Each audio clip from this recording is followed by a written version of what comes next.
Jean-Michel Jacques, bonjour. Bonjour. Toutes les options sont sur la table, a dit Emmanuel Macron après la mort de 13 soldats français au Mali en novembre dernier. Est-ce qu'un retrait de Barkhane est possible ? Un retrait de Barkhane, à l'heure actuelle, n'est pas possible, c'est certain. Maintenant, Barkhane ne doit pas être éternel. À un moment, il faudra sortir de cette situation, mais nous pourrons sortir de cette situation que au moment où nos partenaires africains arriveront à monter suffisamment en puissance pour faire face aux djihadistes de ces pays. Donc ce lundi à Pau, il est exclu que la France annonce qu'elle se retire. Je serais très étonné que cette option soit celle-ci. Par contre, à mon avis, il est indispensable de bien nommer les choses, de clarifier les demandes de chacun, de façon à ce qu'on puisse avoir des partenaires engagés et qui soient aussi à la hauteur de nos attentes, parce que nous engageons beaucoup de moyens, des moyens humains, des moyens financiers, et il me semble indispensable que nos partenaires africains aient aussi, de leur côté, des avancées que l'on peut quantifier. En tant que vice-président de la commission défense à l'Assemblée nationale, vous auditionnez beaucoup d'officiers supérieurs français.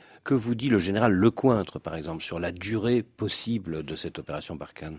Bien, écoutez, le général a exprimé le fait que ça durerait dans le temps, et il a tout à fait raison. Pourquoi ? Parce que c'est vrai que les 5 pays qui composent le G5 Sahel n'ont pas tous la même capacité d'améliorer leur gouvernance, parce que souvent on parle de ce territoire en pensant à la menace djihadiste, mais il n'y a pas que ça. Il y a aussi du banditisme qui s'installe et qui prospère, et donc pour pouvoir améliorer les choses, il faut absolument que ces pays s'organisent pour avoir aussi des forces de l'intérieur qui puissent réguler, sécuriser, qu'il y ait un continuum de sécurité pénale, ce qui manque dans beaucoup de territoires. La justice. La justice. Et donc, vous voyez, finalement, la présence française et de la force Barkhane durera tant que tout ça n'est pas mis en place par nos partenaires africains. Est-ce qu'il faut compter sur une présence de Barkhane pendant plusieurs décennies ? Alors, c'est difficile de quantifier le temps, mais de mon point de vue, si on regarde les avancées sur les gouvernances qu'il y a eu ces dernières années au Mali, par exemple, on peut craindre que ça risque de durer, plus de 10 ans, ça c'est sûr. Et c'est là qu'il faut à un moment mettre nos partenaires africains aussi face à leurs responsabilités, c'est-à-dire qu'à un moment, il faut aussi qu'ils améliorent leur administration, l'efficacité du développement. Par contre, étant donné que nous sommes présents par nos militaires et nous injectons aussi, nous donnons beaucoup d'argent pour essayer que le développement se fasse, nous pouvons avoir une exigence d'amélioration de la structuration des États, entre autres du Mali. Sur le plan militaire, est-ce que Barkhane peut se renforcer ? Plus d'hommes que les 4500 actuels, plus d'appareils, plus de drones ? Oui, mais il ne faut pas attendre de la France de tout faire. Ça doit être à l'Europe aussi d'être beaucoup plus présente. Et ça a été aussi l'appel fait par le président de la République. Entre autres, un appel qui a été entendu par la formation de la force de différents pays européens, la force Takuba. Vous parlez de Takuba, vous parlez de forces spéciales qui pourraient venir de plusieurs petits pays européens, mais les Allemands ne veulent pas en être. N'est-ce pas une déception pour vous ? C'est une déception. En même temps, on n'est pas étonné. C'est un petit peu la constitution allemande qui amène tout ça. C'est une position d'un pays souverain qui est liée à son histoire. Ils ne veulent pas s'engager militairement de la même façon que nous. C'est regrettable parce que effectivement, ils pourraient apporter beaucoup.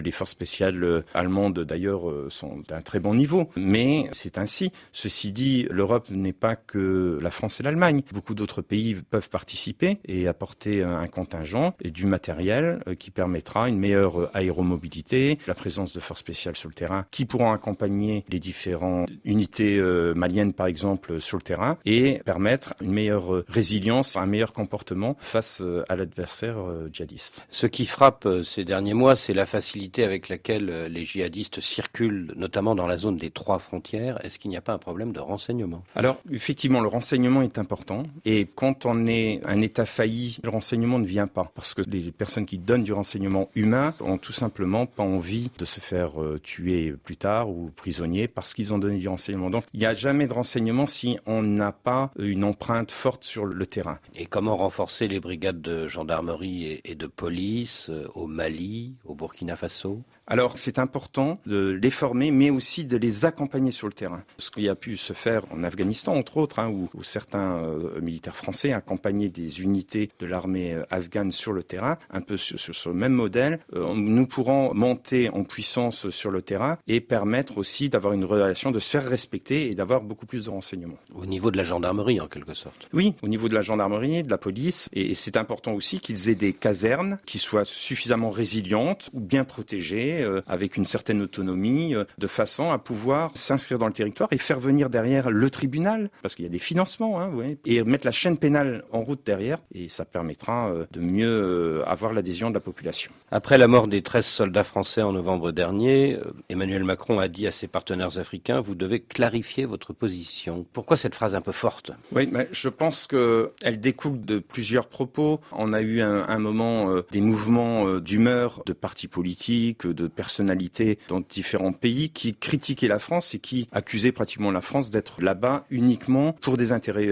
personnels, des intérêts économiques. Et donc, à ce moment-là, il aurait été tout à fait légitime que les États africains que l'on aide de façon forte et significative prennent notre défense, parce que c'est totalement faux et injustifié de dire tout ça. Et donc, à un moment, ce silence, je pense, ce silence de ces États face à des propos calomnieux n'est pas acceptable. Il faut clarifier les choses, il faut qu'ils nous soutiennent pleinement, ou s'ils ne souhaitent pas que l'on soit là, qu'ils le disent simplement, mais au moins clarifier les choses et après prendre ses responsabilités. Voulez-vous dire qu'Emmanuel Macron a pu être agacé par certains silences de la part du Malien Ibrahim Boubacar Keïta ou du Burkinabé Roch Marc Christian Kaboré? Écoutez, je ne sais pas pour le président de la République. En tout cas, personnellement, moi, ça m'a agacé. Vous pensez à quelle séquence en particulier?